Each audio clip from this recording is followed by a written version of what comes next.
السلام علیکم ناظرین، میں ہوں آپ کا ہوسٹ رفیع اللہ نیازی. آپ دیکھ رہے ہیں پروگرام اسٹیٹ افیئر. ناظرین، آج ایران اور امریکہ کا معاہدہ جلد ہونے کے امکان ہے. عرب میڈیا نے بڑی خبر دے دی ہے، کہا کہ امریکہ اور ایران کے درمیان معاہدے کی حتمی شکل کو دی جا رہی ہے. معاہدے کی حتمی منظوری عام سفارتی سرگرمیاں جاری ہیں. پاکستانی عام شخصیات کے آج دورہ تہران کے امکان. حج کے بعد مذاکرات کا نیا دور اسلام آباد متوقع.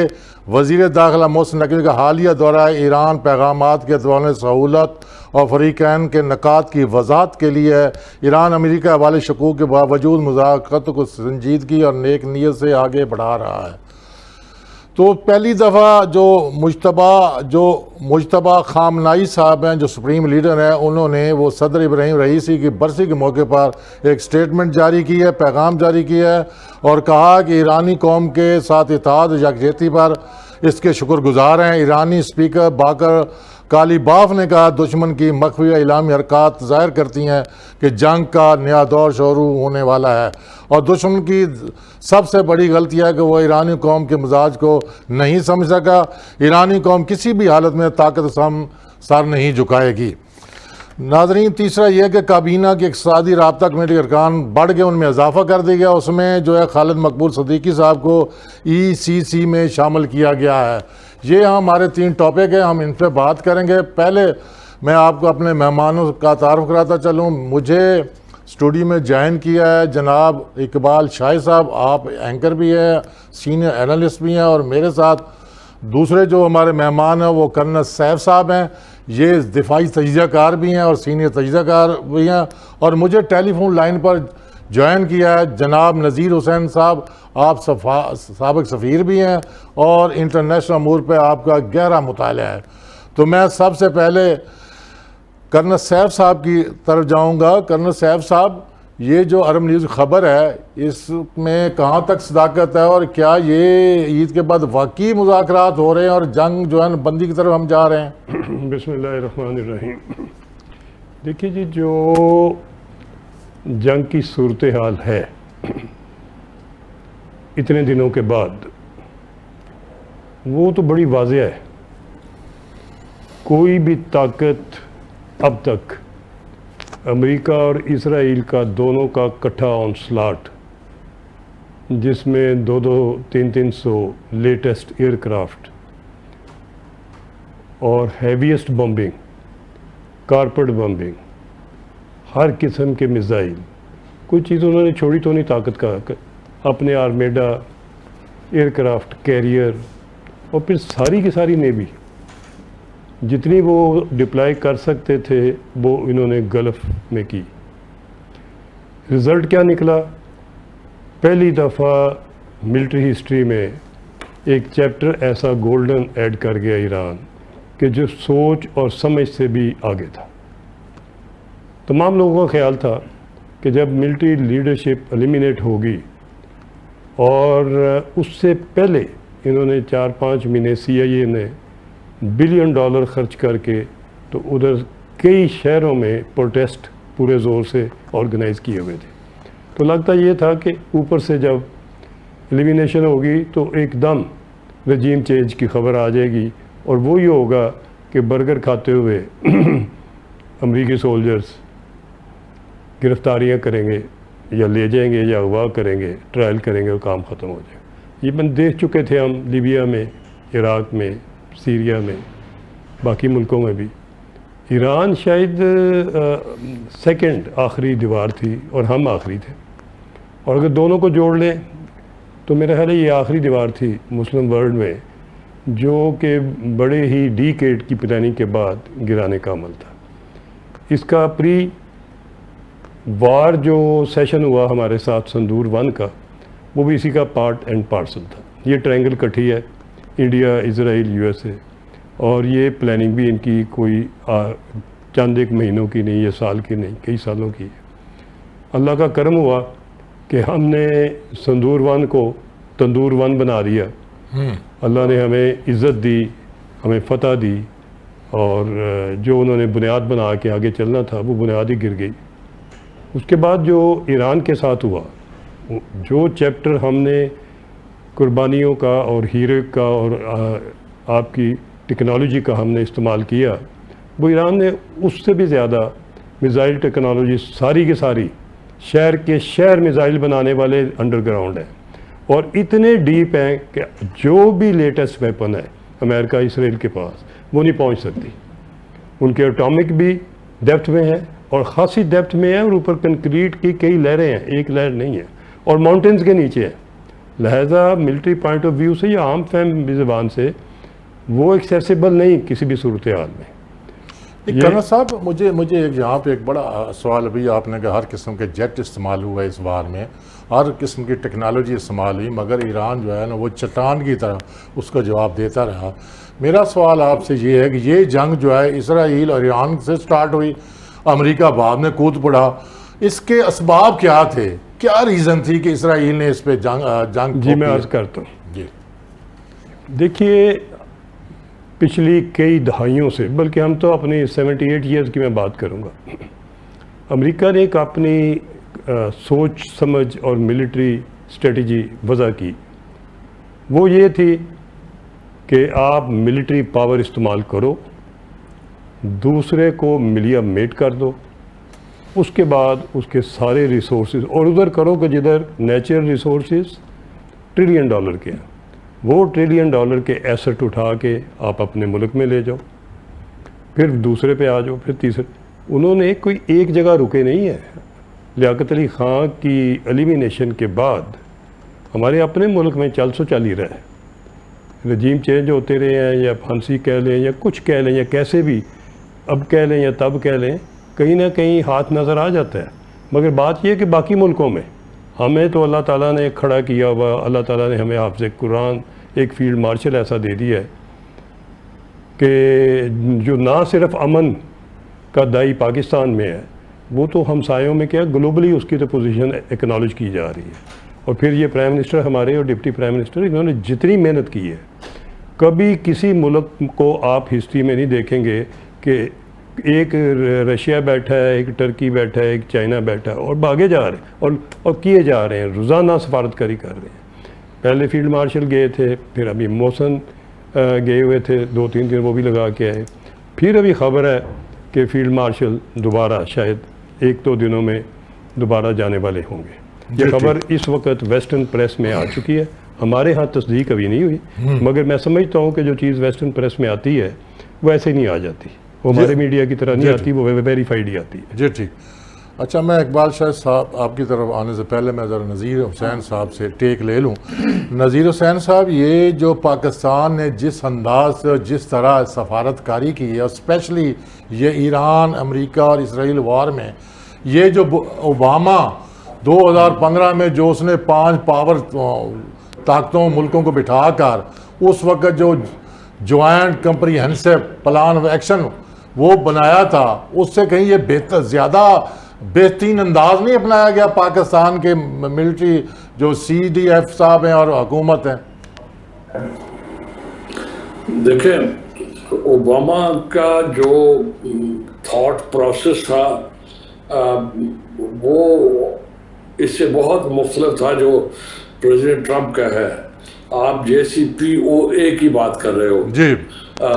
اس وقت صورتحال اتنی زیادہ گھمبیر نہیں تھی جتنی اب انہوں نے بنا دی ہے. اپنی جان بوجھ کے کی ہے یا ان کی نااہلی تھی، ان کو کلیئرٹی نہیں تھی، اور یہ جو کچھ کرنا چاہ رہے تھے وہ نہیں ہوا. ابھی کرنل صاحب نے بہت ڈیٹیل میں اس کی وضاحت دی ہے. لیکن آپ نے سوال پوچھا تھا کہ اس کا ریزن کیا ہے. ریزن اسی کے اندر ہے جو JCPOA جس وجہ سے ہوا.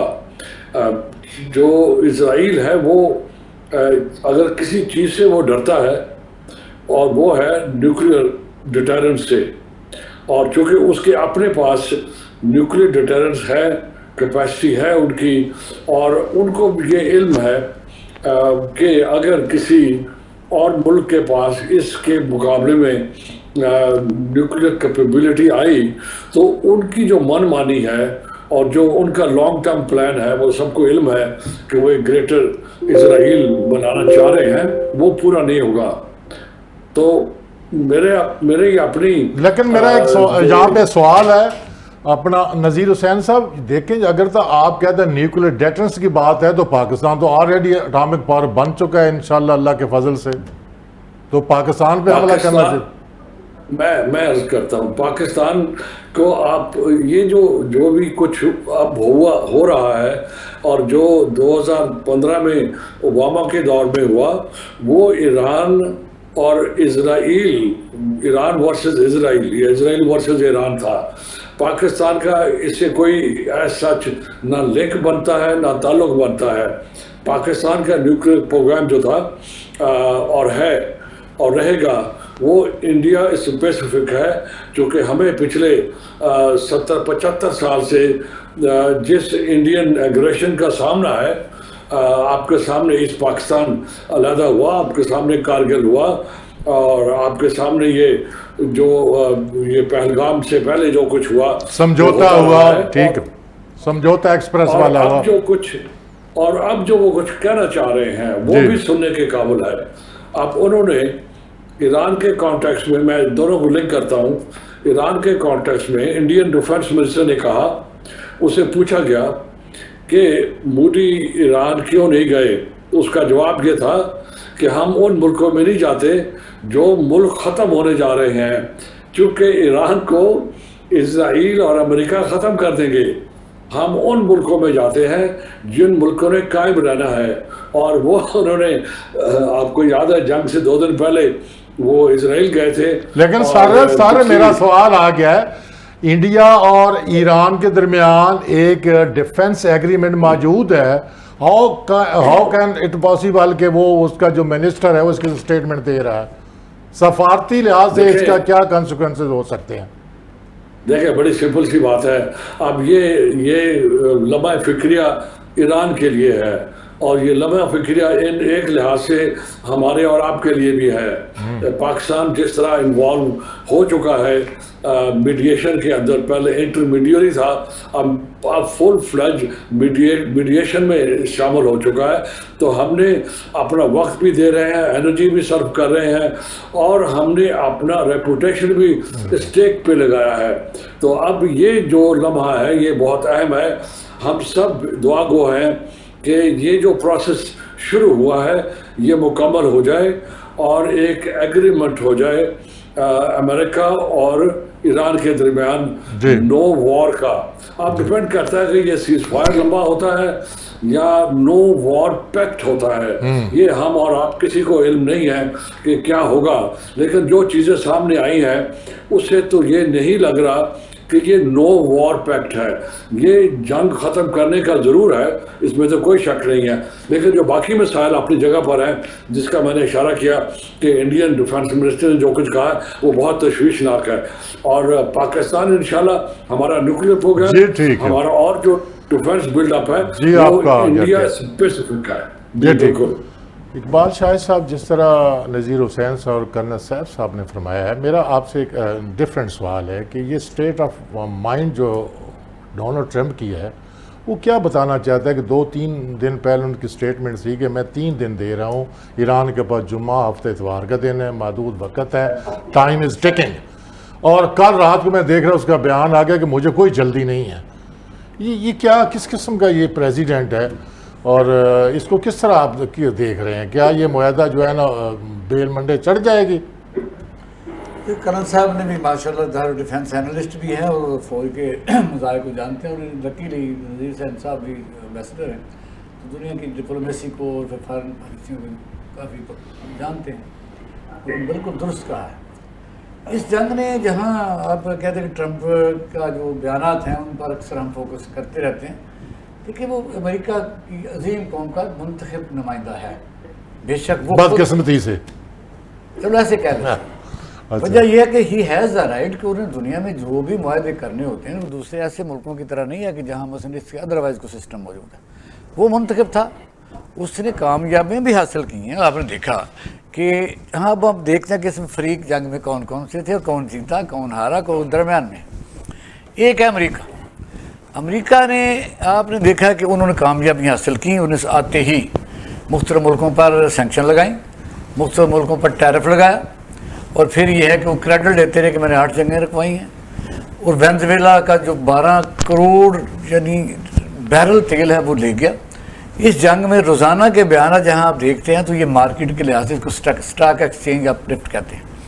امریکہ نے اپنا تیل بیچا، آپ نے ہرمز بند رہی، انہوں نے خود بھی ناکہ لگا دیا۔ لیکن دیکھنا یہ ہے کہ اس جنگ میں جہاں جنگ کے دوران یا جنگ سے سابقہ پالیسیاں کیا وہ کامیابی جو آدمی نے پرپوز کی ہوتی ہے یا جس طریقے سے وہ لڑ رہا ہوتا ہے یا انہیں بنائی ہوتی ہے ایک سکیم، کیا وہاں تک وہ کامیاب ہوتا ہے؟ ایکچوئل امریکہ کی اس یہاں جو فیلئر ہے وہ بڑی لمبی لسٹ ہے۔ نمبر 1 اس کا وہ انٹیلیجنس سسٹم جو ہے وہ فیل ہو گیا۔ امریکہ کو جس کو میں شکست کے مختلف پوائنٹس کہہ سکتا ہوں کہ انٹیلیجنس یہ دیکھ نہیں سکی کہ اگر مین سلاٹ یعنی مین لیڈر ان کے وہ شہید ہو جاتے ہیں تو دوسرے لوگ کون ہیں، کون ہو سکتا ہے۔ اور آپ نے دیکھا کہ آج کی بہت بڑی یعنی سٹوری آپ کہتے ہیں کہ انہوں نے ایران کو انڈر ایسٹیمیٹ کیا، 100%۔ یہ ان کا فیلئر، ان کے انٹیلیجنس ایجنسیز کا فیلئر کہ جس کی وجہ سے اتنی بڑی ہزیمت اٹھانی پڑی ہے۔ اس کا اور ثبوت ہے۔ اچھا۔ جب پینٹاگون میں ان کو سینٹرل گورنمنٹ ان کو بریفنگ دی جا رہی تھی تو ایک ممبر نے کہا کہ سمندر کے متعلق آپ نے ہرمز کی بھی بات ہوئی، تو صدر ٹرمپ نے اس کو ویٹو کر دیا کہ 2-3 دن کی بات ہے۔ یہ بھی فیلئر تھا کہ آپ نے ہرمز کے متعلق ان کی جو ان کے خیالات ٹارگٹ یا جو ان کی اسیسمنٹ تھی وہ بھی ان کی فیلئر ہے۔ تیسرا ایلیمنٹ یہ ہے کہ پوری دنیا نے امریکہ کو ایک ایسے ملک کے طور پر جس نے بلا وجہ جنگ شروع کی، ایران نے کسی پر حملہ نہیں کیا۔ تیسرا جو چوتھا پوائنٹ یہ ہے کہ یعنی یہ جا رہے ہیں، یہ جا رہے ہیں، یعنی امریکہ سوا ثابت ہو گیا کہ جا رہے ہیں، اگریسر ہے اور اس میں پھر اس نے یونائٹڈ نیشن کو درمیان سے نکالا، اس کے بیانات تو آتے رہے کہ یہ تو بالکل فضول ادارہ ہے، ہم خود ہی کریں گے فیصلے۔ اور یہ بہت بڑی بات تھی کہ پوری دنیا اس کو دیکھ رہی تھی۔ پھر یہ ہے کہ آخر میں آپ دیکھو 19 جو بیسز تھے آپ کے مڈل ایسٹ میں، 17 چلو 17 یہ انہیں لگا لیں، ٹھیک ہے، وہ بیسز کے متعلق یہ بھی اس کی انٹیلیجنس کی فیلئر تھا کہ ایران کے پاس کیا اتنی طاقت باقی رہ جائے گی کہ ان بیسز کو ٹارگٹ بنائے گا، ان اگریشن میں آ جائے گا۔ چیز ہے کہ صرف وہ ڈیفنس میں رہے گا، اس کو یہ سمجھنے لگی کہ وہ جو الائز ہیں جن کو میں لوٹ کے لے گیا تھا جب میں پریزیڈنٹ بنا تھا 2016 میں بھی $460 بلین، اور اس وقت میں نے $1000 بلین، قطر سے $1200 بلین، تو میں اپنی اکانومی کے لیے جو 18 ٹریلین ڈالر کی اکانومی بنا چکا ہوں، جس کو وہ کہتے ہیں کہ فرسٹ امریکہ۔ امریکہ ٹھیک تھا، امیونٹی بھی مل گئی، امریکہ ٹھیک تھا، جی امیونٹی بھی مل گئی ہے، پتہ ہے آپ کو سر؟ ہاں، امریکہ جو تھا وہ اس میں بالکل اس کی جو ایسٹیمیٹ تھی، یہ ادروائز ہے کہ مین پرپوزل اور گاڈ ڈسپوزل۔ ایران کہاں جیتا؟ ایران نے پوری دنیا کو یہ بتا دیا کہ یہ جا رہے ہیں، ہم ڈیفنس کر رہے ہیں، جس کو دنیا میں یہ انٹرنیشنل اس کا رائٹ ہے۔ ہاں جی، دنیا میں 2 سپر پاور اس وقت سامنے ہیں، ایک ہے امریکہ، دوسرا مزاحمت کا سپر پاور جو ہے اس کو ایران کو آپ کہہ سکتے ہیں۔ بہت خوبصورت بات، وہ اس لیے کہ امریکہ کا جو طریقہ کار ہے وہ پرانا ہے، یہ رجیم چینج کے لیے سب سے پہلے بحری بیڑے سمندروں میں آتے ہیں، اس کے بعد وہاں مظاہرے ہوتے ہیں، نئی قیادت گداروں کو تلاش کیا جاتا ہے، اور یہ ہے کہ ایزیلی ہو جاتا ہے، ہر جگہ ہوا۔ یہ بھی اس کا فیلئر تھا، اور یہ کامیابی ایران کی یہ تھی کہ وہ سروائیو کر گیا، اور وہ دوسری قیادت جو آئی وہ اس سے بہترین تھی۔ چوتھا جو یہ ہے کہ پوری دنیا نے ایران کا اخلاقی طور پر اور 2 ممالک نے بطور خاص ساتھ دیا۔ کون کون؟ امریکہ، اپنا روس اور چائنا۔ روس اور چائنا اس جنگ میں، میں 2 منٹ سے 1 منٹ لوں گا، اس جنگ میں امریکہ واپس اپنے آپ کو پیچھے کرنا چاہتا ہے، لیکن یہ طاقتیں چاہتی ہیں کہ یہ اس میں الجھا رہے، یہ الجھا رہے اور اس کی طاقت کو ختم کیا جائے۔